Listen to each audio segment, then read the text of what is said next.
5 formas de hacer que tu API sea increíblemente rápida. Bien, la primera forma es bastante simple, es creo que la más común y esta es la que normalmente muchos van a aplicar, que sería la paginación de los datos. Normalmente cuando nosotros tenemos un registro de datos, por ejemplo, de usuarios y tenemos muchísimos usuarios y queremos consultarlos, no nos conviene hacer una consulta gigante con lo que serían 10.000 usuarios, 30.000 usuarios, 50.000 usuarios, sino que más bien lo que nos conviene es hacer una paginación, o sea, segmentar lo que serían los datos en páginas de un tamaño específico. Por ejemplo, datos de 10 en 10, de 5 en 5, de 100 en 100. Esta manera es bastante simple.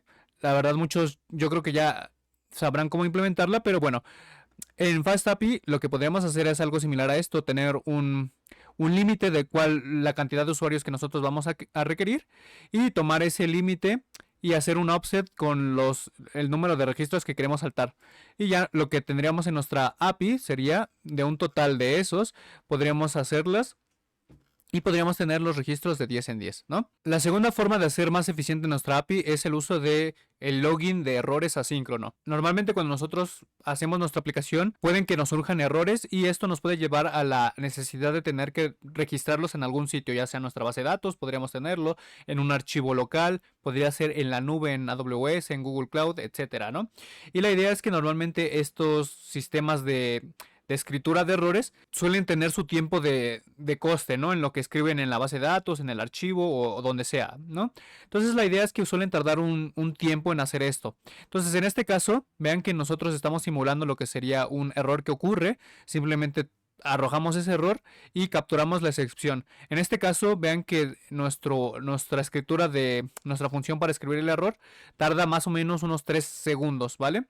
Entonces la idea de esto es que aquí en nuestra aplicación vean que va a tardar lo que serían 3 segundos. Si yo vengo aquí y ejecuto ese endpoint, vean que empieza a tardar y a hacerse lento y nos marca que efectivamente tuvo 3 segundos en lo que atendió este logueo de la información. ¿Cómo podríamos mejorar esto? Bueno, vemos que aquí está utilizando lo que sería la Async Await, pero lo que podemos hacer, por ejemplo, en FastAPI es venir y, por ejemplo, utilizar Async IO para crear la cola y que simplemente se quede ejecutándose por detrás este apartado. De tal manera que cuando pase aquí va a hacer esto y luego va a pasar al siguiente, a la siguiente ejecución. Esto le va a mostrar al usuario que ocurrió un error, pero por detrás vamos a estar registrando en el momento después que pues el error ha persistido, ¿no? Bueno, el logueo de la información. Entonces vamos a probar esto con el endpoint.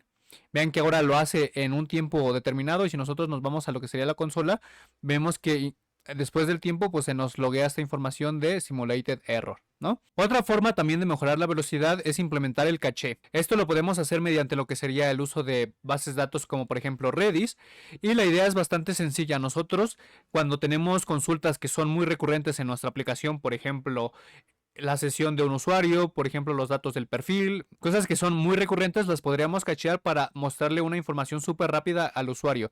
En este caso lo que tengo es una simulación, vean que tengo un caché local en este caso y la idea es que vamos a suponer que tenemos que hacer un fetching de datos muy pesado que igual nos toma 3 segundos en hacerlo.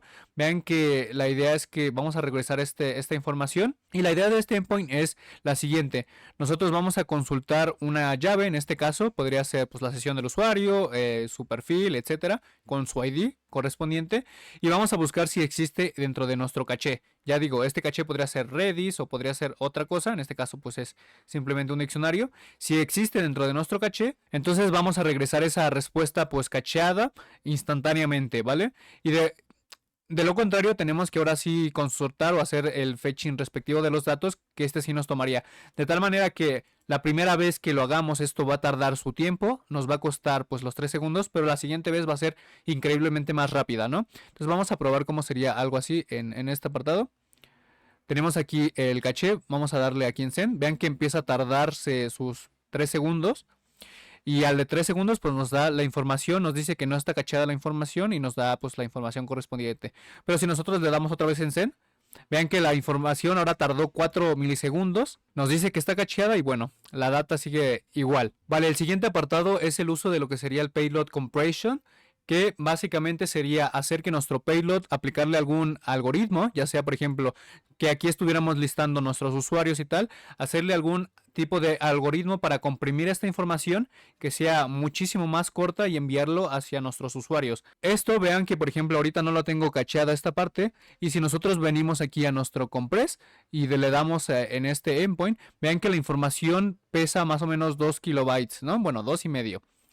Pero si nosotros venimos y utilizamos el uso de lo que sería los payload compression, esto en FastAPI lo podemos utilizar con, por ejemplo, gzip. Hay diferentes algoritmos para la compresión, y podemos aplicar este middleware y especificarle de qué tamaño sería el mínimo. Este está, me parece que es en bytes, si no recuerdo mal. Entonces, a partir de este tamaño de información, vamos a aplicarle a todo nuestra data este algoritmo de compresión para enviarle que sea más eficiente. Entonces, si nosotros guardamos y venimos aquí, podemos enviar este apartado y vean que ahora pasamos de 2.5 kilobytes a 323 bytes. Y vean que la data resultante es exactamente la misma, simplemente se comprimió hasta un punto y luego el navegador pues automáticamente pues lo descomprime. Finalmente el último apartado es el pull connection. Normalmente cuando nosotros hacemos la conexión a nuestra base de datos tenemos algo así, ¿no?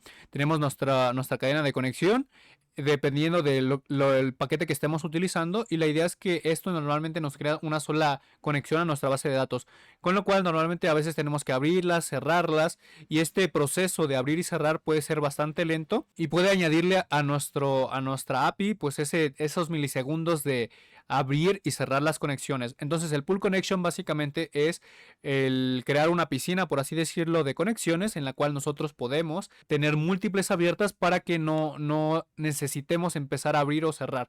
Esto lo maneja automáticamente y básicamente esa es la idea. Entonces podemos pasar en este caso en lo que sería el SQL model, podemos hacer algo similar a esto. Vean que nosotros ahora creamos el engine con la base de datos, el echo true, y le podemos pasar un tamaño de la conexión, que es del número de conexiones.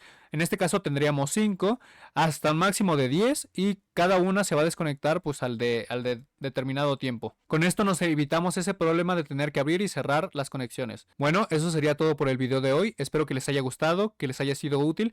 Comenten, suscríbanse, denle like, denle la campanita. La verdad es que eso me apoyaría muchísimo a seguir creando contenido. Y pues sin más por el momento, que tengan un excelente día.